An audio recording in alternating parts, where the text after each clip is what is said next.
Alright, so let's talk about scaphoid injuries and basically how this is clinically important and what you should do to prevent any complications that may arise if you delay treatment.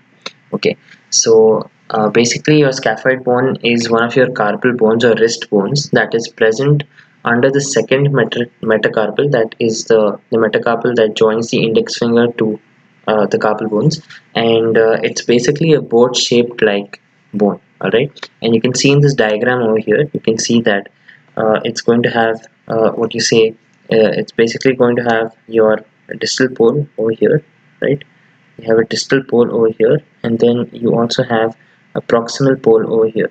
Alright, and in between the two you can see the gray surface that is marked over there. This gray surface, that is basically the waist of your scaphoid. And now what is the mechanism of injury that is going to predispose to a fracture of a scaphoid? Okay, and classically what type of fracture of scaphoid are we going to see? So the classical history will be of a man who is 20, 30 or 40-year old, or even a woman who basically sustains an injury by falling on an outstretched hand. So if you read various topics in orthopedics, you will know that there are a list of injuries that are caused by falling on an outstretched hand. So you're going to have your Achilles fracture, you're going to have fractures of your forearm and wrist, you will have supracondylar fracture, you will have fracture of the proximal head of the humerus, fracture dislocation of the shoulder joint, all of those. So uh, what is important in scaphoid fractures is that this is going to occur when the patient does not have any pathology of any bones and he has absolutely healthy bones, and therefore the scaphoid bone will be the most susceptible to any fracture. All right, and why this is a fracture that has to be treated in and has to be immobilized in emergency is because of this red blood vessel that you can see in this diagram over here. Alright, so what you can see here is that basically this blood vessel goes from proximal to distal, takes a U-turn, and then enters the scaphoid bone. Alright, and once it enters the scaphoid bone, it goes from distal to proximal, passing through the waist of the scaphoid. Okay, and this is an end artery. So if I'm going to get a fracture here in the waist, that is the middle zone, what is going to happen is even this even the blood supply that is coming to the the proximal end of your scaphoid, that is going to get interrupted. All right, and then if that gets interrupted, what is going to happen? It's going to develop an ischemia of the proximal pole, and ischemia will eventually lead to avascular necrosis. Okay, so the clinical features of this patient are that he's going to come uh, with a history of falling on an outstretched hand. He's going to have a lot of pain and tenderness and movements of the wrist joint. And apart from that, when you examine the patient's anatomical snuff box, which is just below the thumb over here, all right, uh, that will have a lot of swelling and tenderness. Okay, and clinically, I would be able to suspect a scaphoid injury or waste of scaphoid injury, and I would immediately and reflexly take an X-ray of the hand. And when I take an X-ray of the hand, I will, apart from taking the anterior, posterior, and lateral views, I will also take an oblique view, which is the characteristic view in which I will be able or may be able to see a scaphoid fracture. Now, more commonly than not, on initial X-rays, I will not be able to see any fracture line passing through. All right.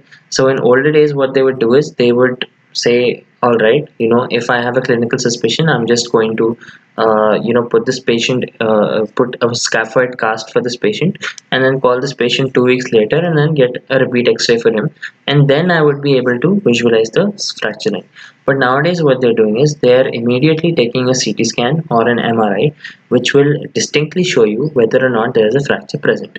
Right now, you have established that there is a fracture present, and you want to avoid the most dreaded complication, that is the avascular necrosis. So, what are you going to do? You are going to give this person, you're going to put this person a scaphoid cast, and how the scaphoid cast basically looks like is that it is going to extend, it's going to start from below your elbow, right? It's going to start from below your elbow, come till the metacarpal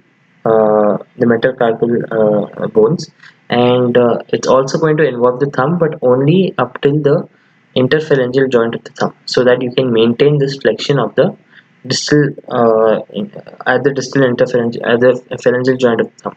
All right, so that's what you're going to do. And classically, the position that you're going to maintain is the hand will be in dorsiflexion. All right, this is something you can see when I'm putting my hand in a lateral view. And if you are to see my hand in a dorsal view or an posterior anterior or anterior posterior view, you will be able to see that it's going in a sort of a radial shift or a radial tilt. So basically, there's dorsiflexion and radial a radial tilt. So this is the classic position in which we hold a glass. So if this was a glass, I would hold this glass and this would be my glass holding position. So my scaphoid cast is basically put in a glass holding position, and this will be put for about 3 to 4 months. All right, so the cast is put for a longer time. That is because we require that much time for a healing of a scaphoid bone. Right, so this is the treatment that we do commonly, and we usually go for a conservative line of management. Now sometimes what happens is it is a very bad fracture with immense displacement, and we would have to go for open reduction internal fixation, and we will use a typical screw that comes by the name of Herbert. So we would use a Herbert screw to reduce this fracture. Now coming to the complications, all in all we have a lot of complications, but three main complications are something we have to know about. You have your avascular necrosis that we talked about. Then another complication that is more common is your delayed union or non-union of the scaphoid fracture. So various factors will play a role in this. It could be because of interposition of synovial fluid, it could be because of edema, it could also be because of diminished blood supply at the fracture site. And then finally we have your wrist osteoarthritis. So any fracture that we do not reduce properly after the fracture has occurred, that can lead to an uneven surface at the joint facet. Okay, and that uneven surface can rub against the other bone that is involved in the joint, and that can lead to inflammation, bony spur formation, and just irregularity at the joint. Okay, and incongruity at the joint, and that will lead to a lot of friction, and that can lead to eventually an arthritis, and most commonly an osteoarthritis. All right, so that was about your scaphoid fractures.